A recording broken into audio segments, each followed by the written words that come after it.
Hi guys, Doc here with another exciting thrill-packed edition of It's Doc's Life. Today we're looking at my daughter's Jeep Wrangler. This is new to her. We just got it. She wanted a Jeep Wrangler, so we went and got it. You can see it is not perfect. Has some rust issues, primarily contained right here and in those fenders. Everything else looks pretty good. So I'm going to work on that over time. It's got a dent here. Runs pretty well though, so looking forward to taking care of a few odds and ends. Today, one of the things I'm going to be working on is the adjustment on the parking brake. Has new front rotors and pads. It has new rear brake shoes. If you know, this is a drum brake system in the rear. Set the parking brake and you might as well not have it on. So I'm going to be working on that a little bit. I'll take you along with me and we will talk about kind of what this process needs to look like here. Again, pretty nice, pretty happy with it overall. Not perfect at all, and that's fine. Didn't pay a perfect price for it. Has a new top, and it's just a decent driver. And you could drive it for many, many years like this. The rust is not rust that's going to result in it falling apart tomorrow, but we'll work on that. So let me get started on this, and I'll take you along with me. All right, I don't think you can see much of this, but we're going to still try. Maybe. So on the back of your backing plate for the drum brake, and I did a really just horrible job of trying to explain how this works, but you'll see this image here. The adjuster assembly pushes outward on the two bottoms of the expanding brake shoes, and that creates the preload to kind of just have a slight drag on the drum, and then the automatic adjustment from the adjuster lever is applied as you back up.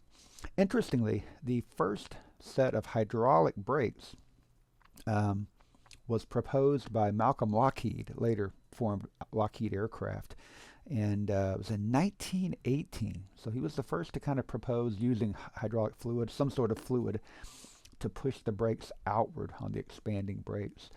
And later, that was first used on the 1921 Duesenberg Model A.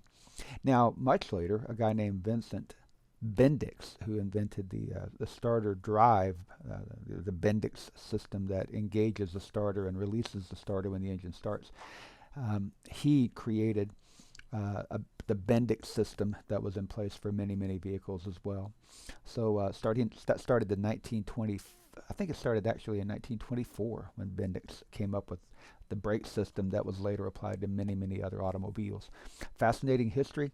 Just a little bit of trivia that I wanted to share with you as well. Hopefully you can see there is a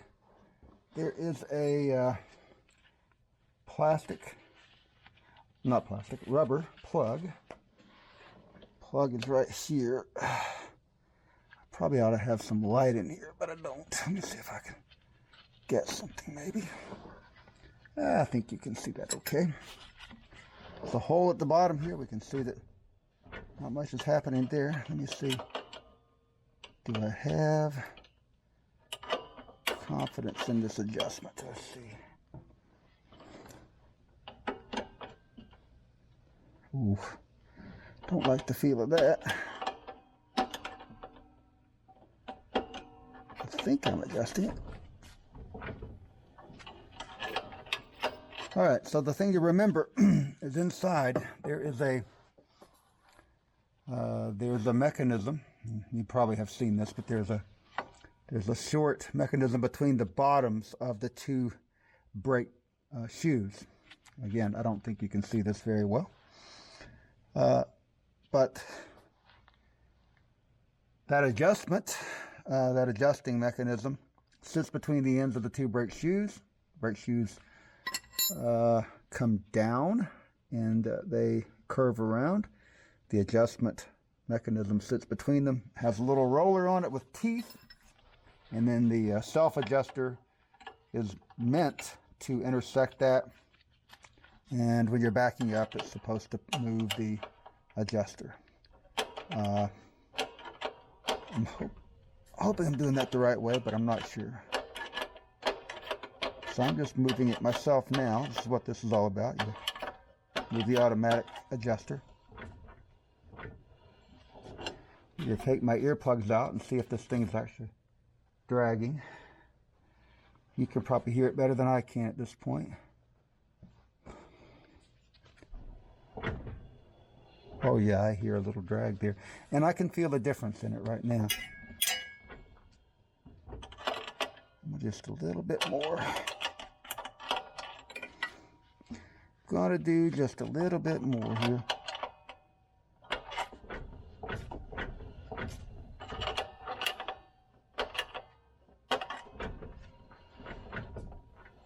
Oh yeah, that's perfect up there.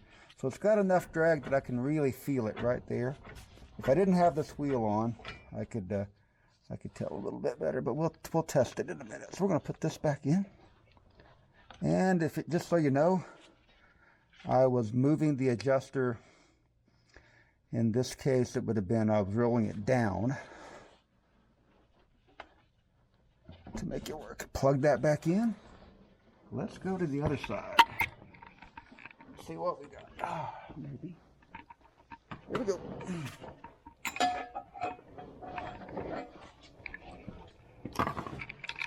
All right, let's see if I can get you set up here.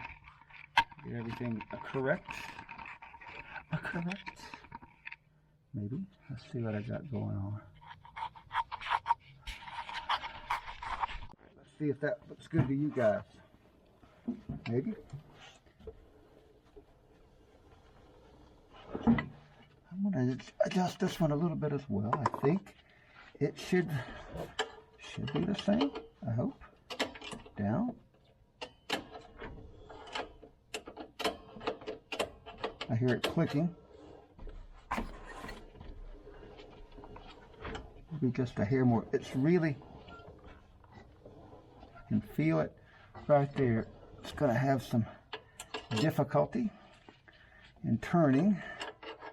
And that's what I'm looking for. I want a little difficulty in turning. I want to hear it drag.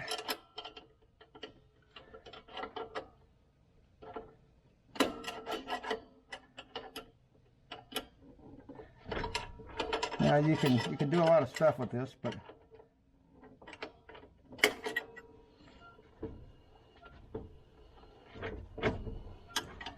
I think I'm doing good right there. All right. Let me set the brakes. We'll see how things work.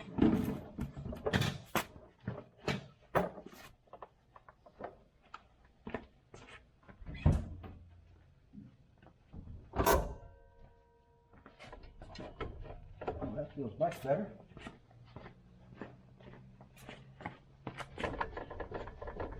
Yeah, I think that's got it.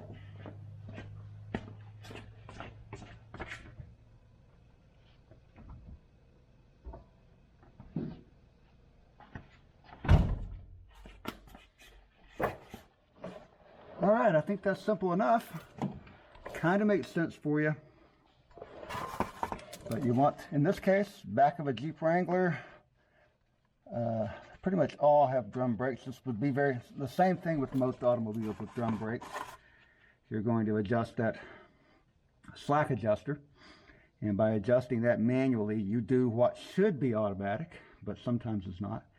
And I'm sure whenever the new brake pads or the new brake shoes were installed, that it wasn't adjusted properly. So we will take it for a little, just move it around, not really drive it, but we'll move it around here shortly and see how things work. I'll take you for that as well. I meant to take you along with me to talk about or just show you the adjusted brakes, but didn't. Needless to say, they work okay. I got up under the inside of it, or under the side of it there, and adjusted the equalizer, shortened it up a little bit so the throw was a little shorter, and hopefully that will give us more. It does.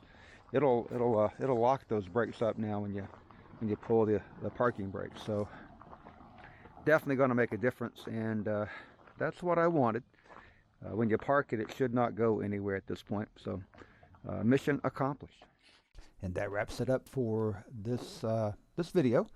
I hope to see you back here soon on It's a Doc's Life. Endeavor to persevere.